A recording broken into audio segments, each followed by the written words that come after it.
अस्सलाम वालेकुम नाज़रीन, हमारी शो पिया सिंध वाइस ऐं मां आहियां ज़ोएब ज़रदारी। नाज़रीन, अॼु इंतहाई अहम मामले ते पाण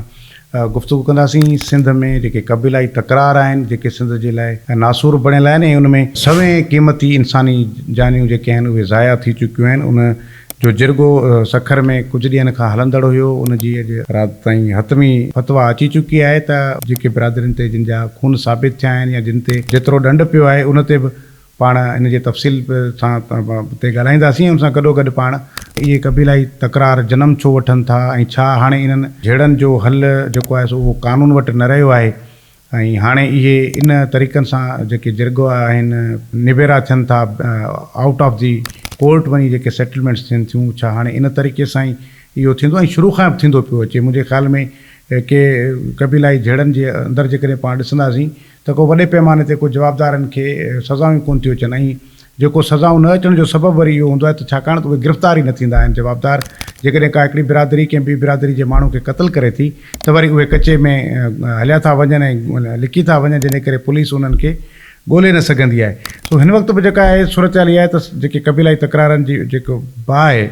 उन केतिरा ई असांजा पढ़िया लिखिया नौजवान बि असां खां खसिया आहिनि। कॾहिं कंहिं घोट खे क़तलु कयो वियो त कॾहिं कंहिं PhD प्रोफेसर खे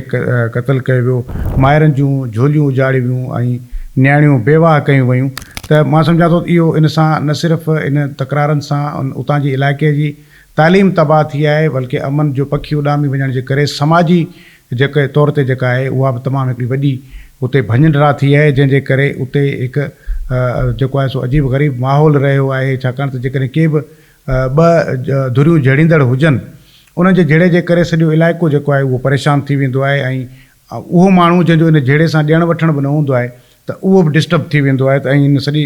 सूरत हाल में पाण इहो ॾिसंदा आहियूं त पाण खे कानून ॼण ते हिकिड़ो सवाल या निशान नज़र ईंदो आहे। सखर ऐं शिकारपुर जा जेकॾहिं पाण ज़िक्र कयूं त उनजे तकरार में त ज़िलनि में महर ऐं जतोई बिरादरी जो खूनी तकरार 56 खां वधीक हयातूं गिड़काए चुको आहे ऐं हिन तकरार जी शुरूआति 2024 में नौजवान आमिर महर जे अगवा तां थी ऐं जंहिंखां पोइ खूनी रांदि शुरू थी वई ऐं गुज़िरियल साल डिसंबर में त हद थी वई जॾहिं पंहिंजे कुंवार वठण वेंदड़ घोट ग़ुलाम रसूल उर्फ़ अल्ताफ़ महर खे संदसि भाउ ऐं ड्राइवर समेत क़तलु कयो वियो। अहिड़ी तरह मदजी जे कचे में कलोड़ा ऐं जुणे जा तकरार चोरीअ तां शुरू थियो, जंहिंमें 46 माण्हू मारिजी विया ऐं धुरियुनि ते लॻभॻि 15 करोड़ रुपया ॾंड मुक़ररु कयो वियो। कश्मीर ऐं ख़ैरपुर जी जेकॾहिं पाण ॻाल्हि कंदासीं त कश्मीर ज़िले में सावंत ऐं सुंदराणी तकरार 24 ज़िंदगियूं खाई वियो, जंहिंमें 6 अप्रैल 2026 ते पेरिस मां PhD करे आयल प्रोफेसर अजमल सावंत खे बि बेदर्दी सां क़तलु कयो वियो। इन तकरार में हिकु वकील नूर ख़ान सुंदराणी पिणु मारिजी चुको आहे। कश्मीर में ई ओगाही ऐं तेगाणी तकरार में 60 खां वधीक माण्हू मारिजी चुका आहिनि, जॾहिं त ख़ैरपुर में कलोड़ा ऐं नारेजा बिरादरी जो तकरार 35 सालनि ताईं हलियो, जंहिंजो निबेरो मार्च 2026 में थियो, जंहिंमें 48 माण्हू क़तलु थिया हुया। सखर जिरगो ऐं घोटकी जो जेको वॾो फ़ैसिलो इहो थियणो हुयो, छाकाणि त काफ़ी ॾींहंनि खां इहो हली रहियो हुयो ऐं उनमें सरदार अली गौर महर जी जेको आहे सा उनमें सरपंची हुई, ॿिया उनमें मुख़्तलिफ़ अमीन ऐं मुशीर हुया ऐं कुझु ॾींहंनि ताईं उहे शयूं हलंदियूं रहियूं, छाकाणि तमामु वॾो वक़्तु लॻो आहे। ॾींहुं राति जेको आहे उहो इन जिरगे ते जेको आहे सो इहे ॻाल्हियूं हलंदियूं रहियूं ऐं ज़ाहिर आहे एॾियूं एॾियूं धुरियूं हुयूं। तक़रीबन जेके आहिनि से 3 करोड़ रुपए खां वधीक ज़ाहिर ॾंड मुक़ररु थियो आहे। त इहो हिकिड़ो वॾे पैमाने ते तकरार हुया जेके उन में बहस हेठि रहिया। त उन में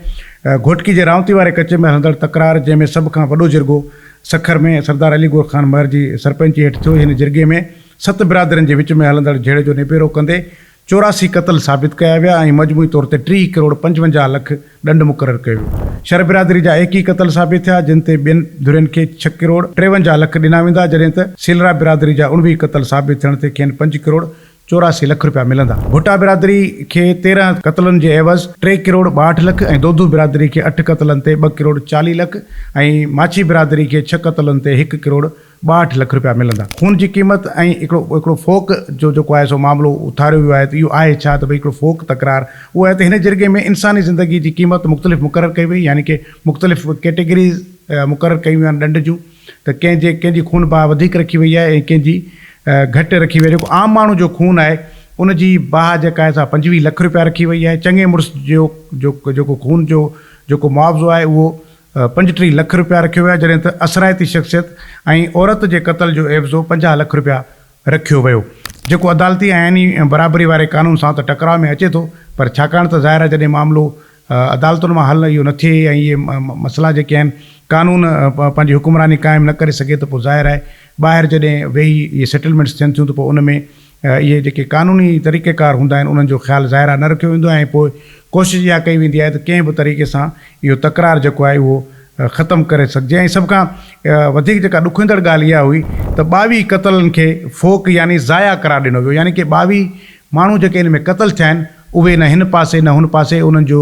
खून ॼण रायगां थी वियो ऐं उहे ॼण त हिन जेकॾहिं हिसाब सां जहिड़े नमूने सां ॾंड मुक़ररु थी ॼण त उहे क़तल ई न थिया आहिनि ऐं उहे जेके ज़ाहिर आहे क़तल थिया आहिनि त उन्हनि जा जेके आहिनि इहे खून कंहिं बि धुर ते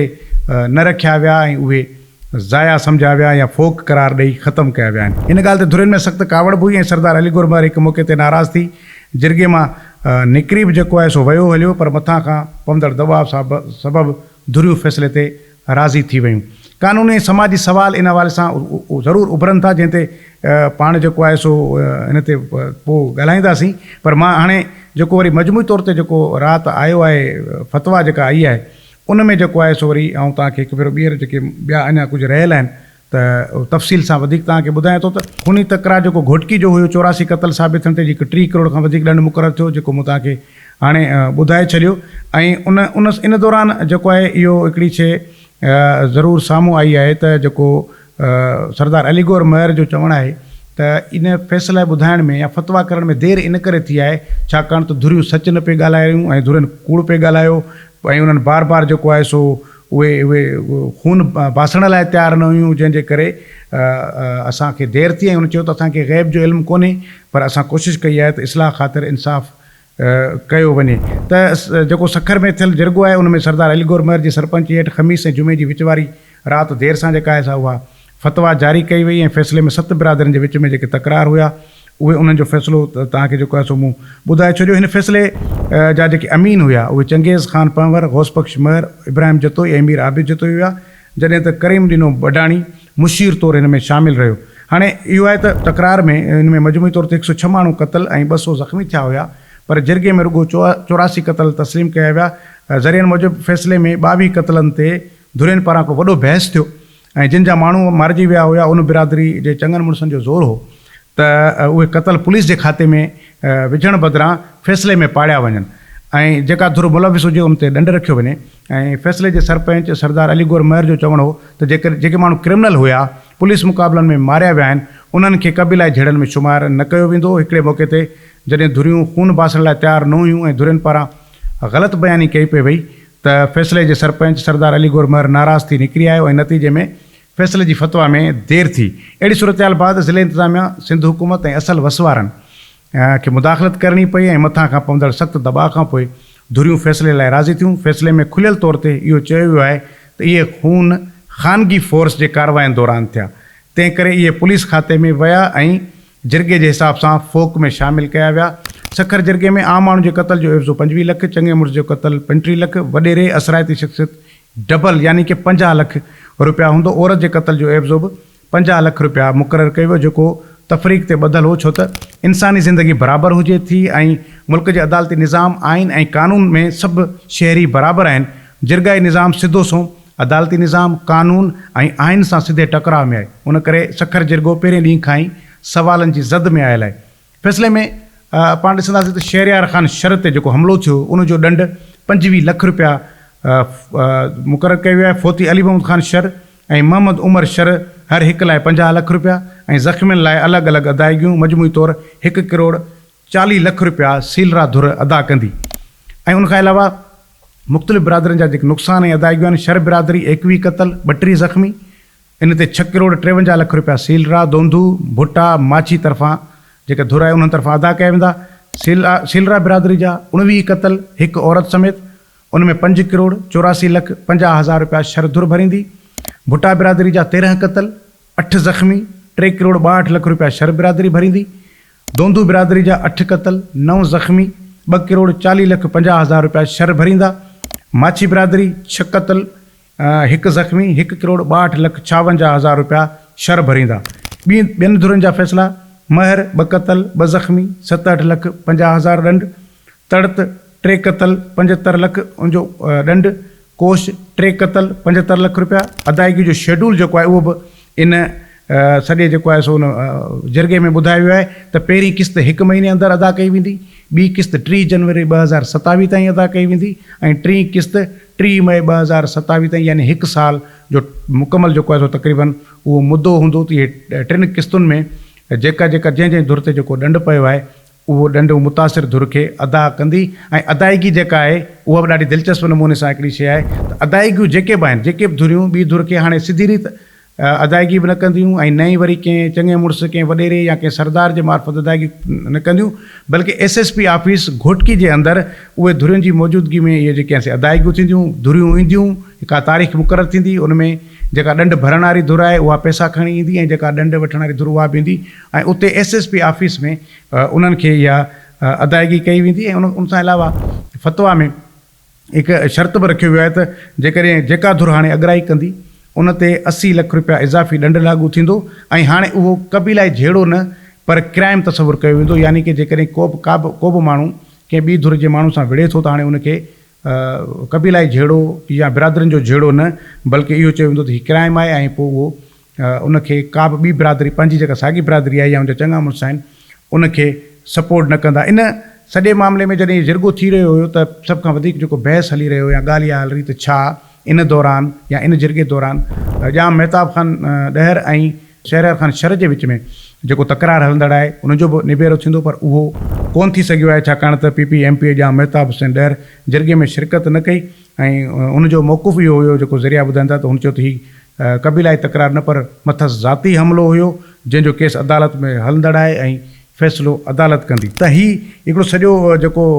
कुझु ॾींहंनि खां हलंदड़ जिरगो हुयो उन जूं इहे फ़तवाऊं ऐं इहे जेके ॾंड हुया जेके मां तव्हांजे साम्हूं रखिया, पर उन सॼी सूरत में चलो हिकिड़ी शइ इहा त ज़रूरु मुस्बत आहे त ख़ैरु थी वियो ऐं धुरियूं पाण में ठही वञनि थियूं ऐं जेकॾहिं इहो जहिड़े नमूने सां इहे शयूं थियूं आहिनि ऐं इन ते जेकॾहिं अमल थिए थो त इन में यकीनी तौर ते इहे जेके उत्तर सिंध जा ज़िला आहिनि इन में अमन अमान जी सूरत बहितर थी वेंदी ऐं जेको ज़िंदगी जो कार वहिंवार आहे उहो नॉर्मल थी वेंदो। पर हिते सवाल ज़रूरु पैदा थिए थो त आख़िर असांजो क्रिमिनल जस्टिस सिस्टम एतिरो वीक आहे ऐं आख़िर असां हाणे इंसाफ़ जे मामलनि में या कानून जे मामलनि में दुनिया में हाणे काए नंबर ते अची वेंदासीं जिते पुलिस जो बि वस न हले, जिते असां वटि अदालतुनि में बि तकिड़ो इंसाफ़ न मिले, जवाबदार गिरफ़्तार न थी सघनि ऐं पोइ नतीजे तौर ते असांखे पंहिंजा जेके आइनी ऐं कानूनी इदारा आहिनि उन्हनि खे छॾे करे माण्हुनि खे इन क़बीलाई जेको सिस्टम आहे जिरगनि जो उन जे तरफ़ अचणु खपे ऐं उतां अची पंहिंजो इंसाफ़ वठणु घुरिजे। त मुंहिंजे ख़्याल में इहो ॾाढो सवालिया निशान ख़ुदि पुलिस जे लाइ बि आहे, सिंध जे उन्हनि कानून ऐं इंसाफ़ फराहम कंदड़ इदारनि जे लाइ बि ज़रूरु आहे त उहे इन में कहिड़े नमूने सां इन खे ॾिसंदा आहे। इन में कोई शक कोन्हे त दुनिया जे अंदरि आउट ऑफ कोर्ट सेटलमेंट्स थियनि थियूं, पर उहे जेके इनफ़रादी तौर ते के मसइला हुजनि त उन जा मामला जेके आहिनि सम्झ में अचनि था, पर हीअ जिते हिते समय इंसानी जानियूं ज़ाया थियूं हुजनि, ईअं समय माण्हुनि खे जानवरनि वांगुरु मारियो वियो हुजे, उते वरी इहो थिए त कंहिं ते ॾंडु पए ऐं वरी वरी सभ खां वॾी जेका इन में जेको सुवालु आहे जेको हिते क्लियर न थियो आहे ऐं उहो ज़रूरु मुंहिंजे ख़्याल में सिंध जे सभिनी माण्हुनि जे ज़हननि में हूंदो त हीअ किरोड़नि रुपयनि जी जेको ॾंडु आहे हीअ रक़म इहे धुरियूं किथां भरींदियूं, किथां आणींदियूं, छाकाणि त इहे जेके सालनि खां झड़ींदड़ जेके धुरियूं आहिनि उहे या त पंहिंजा कारोबार पंहिंजा कमकार छॾियो, रूपोश हुआ, झंग में रहनि पिया, ॿेले में रहनि पिया, कचे में रहनि पिया, हाणे उहे किरोड़ियूं रुपया किथां आणींदा जो वरी इहे अदायगियूं करे पंहिंजी जान आजी कंदा त पोइ छा वरी हिकु भेरो ॿीहर वरी असां सम्झूं त उत्तर सिंध जे अंदरि अगवा जूं ऐं जेके आहिनि से उहे फुरनि जूं वारदातूं शुरू थी वेंदियूं, छाकाणि त इहे जेके ॾोहारी आहिनि जेके जिन्हनि खे ॾंडु भरणु आहिनि असां ॾिठो बि आहे त पोइ जेके बि ॾोहारी हूंदा आहिनि त जॾहिं ॾंडु पवंदो आहे त या त पंहिंजे बिरादरी ते थोरो भार विझंदा आहिनि, पंहिंजनि चङनि माण्हुनि ते भार विझंदा आहिनि, इलाइक़े जे कारोबारी शख़्सियतनि ते भार विझंदा आहिनि ऐं पोइ जेकॾहिं अञा बि पैसा खुटी पवंदा आहिनि त पोइ उहो हाईवे ते भार विझंदा आहिनि ऐं मुसाफ़िरनि ते भार विझंदा आहिनि। त मां सम्झां थो त इहा बि हिकिड़ी शइ ज़रूरु इन जरिगे में वाज़े थियणु खपे आहे त इहे धुरियूं किरोड़नि रुपयनि जा ॾंड किथां अदा कंदियूं, उन्हनि जो सोर्स ऑफ इनकम छा हूंदो, कहिड़े नमूने सां उहे पैसा एतिरा आणींदा जो उहे जेका अॻी मुतासिर धुर आहे इन खे ॾेई सघंदा। इहो ज़रूरु सुवालु मुंहिंजे बि ज़हन में हुयो, तव्हांजे बि ज़हन में हूंदो, इन सुवाल जी ॻोल्हा पाण ज़रूरु कंदासीं त हिन अॼोके विलाग में पाण इन सॼे जेको हीअ फतवा आई आहे उनजे तव्हांखे तफ़सील जे ॾाढो तफ़सीली तव्हां सां अंग खर रखियासीं। इन ई दुआ कयूं था त इहो अमन उमान थींदो ऐं हिते ख़ैरु थी वेंदो ऐं धुरियूं जेके आहिनि से ॿीहर कोन झेड़ींदियूं ऐं इन फ़ैसिले ते अमल दरामद थींदो। अला भाई।